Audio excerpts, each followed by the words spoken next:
বাবা কাপানি, আমি তো বাপের বাড়ি যাব, তোর মামার বাড়ি। বাবা কাপানি, তুই আমার সাথে যাবি না আমি একা একা যাব রে বাবা? মা, তুমি একা একাই যাও, আমাকে আবার বাঘ মামা তলব করেছে। বাঘ মামার সাথে আমি দেখা না করলে আবার বিরাট বিপদ হয়ে যাবে মা। তুমি তো জানোই বাঘ মামার আবার আমাকে ছাড়া চলে না। আমার অনেক খিদা লেগেছে মা, প্রতিদিন এই বাড়ির খাবার ভাল লাগে না। যাবো একটু হাতি মামার কাছে, হাতি মামার কাছ থেকে কে কিছু কলা খাবো, কলা খেয়ে তারপরে বাঘ মামার সাথে দেখা করতে যাব হাতি মামাকে সাথে নিয়ে। ঠিক আছে বাবা, তাহলে তুই যা, তোর বাঘ মামার সাথে গিয়ে দেখা কর, আমি তোর মামার বাড়ি থেকে একটু ঘুরে আসি রে বাবা। এই তো হাতি মামা, হাতি মামা তো দেখছি অলরেডি কলা খাচ্ছে। আমার যে ক্ষুধা লেগেছে, যাই হাতি মামার কাছ থেকে গিয়ে কিছু কলা খেয়ে। হাতি মামা অনেক ক্ষুধা লেগেছে, তোমার এইখান থেকে আমাকে কিছু কলা দাও, আমি কলা খাবো। হ্যাঁ, কাপানি, তোর যত ইচ্ছা তুই কলা খারে কাপানি, আমার কোনো না নাই। তুই আমাদের বনে একটা বুদ্ধিমান, তোর মতো বুদ্ধিমান পাওয়া যায় রে কাপানি। তুই খা, যত খুশি তত খারে কাপানি। ঠিক আছে মামা, আমি কলা খাচ্ছি। আর তুমি কি খবর পেয়েছো, বাঘ মামা কিন্তু আমাদের সবাইকে তলব করেছে।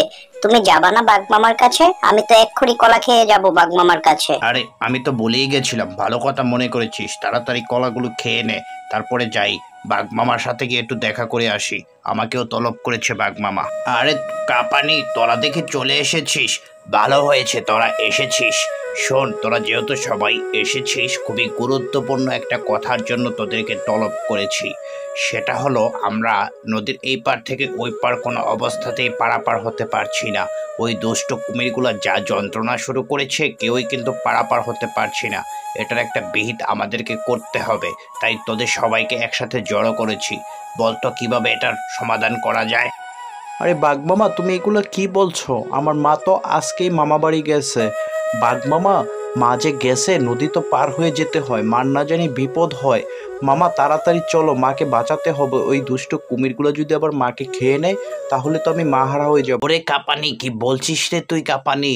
তুই জানিস ওই কুমিরের দল আগে একটা ছিল, এখন নাকি আরো তিনটা ওই দুষ্টরা এইখানে এসেছে। টোটাল এখন মোট চারটা রে। তোর মা যে গেছে মামার বাড়ি, কি জানি বিপদ হয়। বাঘ মামা তুমি কিছু করো, তা না হলে তো কাপানির মা মারা যাবে। ওরে বাবা, তোরা কি বলছিস? ওই কুমিরের সাথে লড়াই আমার পক্ষে সম্ভব না রে। জলে থেকে স্থলের সাথে লড়াই আমি পারবো না, আমার অনেক ভয় করে রে। তোরাই কিছু কর, আমি কিচ্ছু করতে পারবো না, আমার অনেক ভয় করছে। বাঘ মামা তুমি এগুলা কি বলো? বাঘ মামা, তুমি না বনের রাজা? তুমি বনের রাজা হয়ে এরকম যদি ভীত থাকো, তাহলে তোমার প্রজাদের কি হবে? তারা তো আরো বেশি ভয়ে থাকবে। এক্ষুনি চলো, তাদেরকে উদ্ধার করতে হবে। তুমি যদি এরকম ভয়ে ভয়ে থাকো, তাহলে তো তোমার প্রজারা বিপদে পড়ে যাবে। তোরা তো আমাকে ভালো বিপদে ফেললি রে। এখন যে আমি কি করি? বনের রাজাও আমি, আবার তাদেরকে তো উদ্ধার করাও জরুরি। আচ্ছা ঠিক আছে, দাঁড়া, আমি একটু চিন্তা করে নি কি করা যায়। বাঘ মামা, তুমি চিন্তা করতে করতে আমার মা মারা যাবে। কুমিরের দুষ্ট কুমিররা আমার মাকে খেয়ে ফেলবে। তোমরা থাকো, আমি একাই যাচ্ছি আমার মাকে বাঁচাতে। ও দিদি, তুমি ওই কাপানির মা না? তুমি আমার কথা মনে আছে? দিদি, আমরা তো একসময় সইপাতি ছিলাম, মনে আছে গো দিদি আমার কথা? আমি তো তোমাকে দূর থেকে চিনে ফেলেছি। কোথায় যাচ্ছ দিদি তুমি? ওই, তোকে আমি চিনবো না? তুই মতির মা, আমি তোকে খুব ভালো করেই চিনেছি।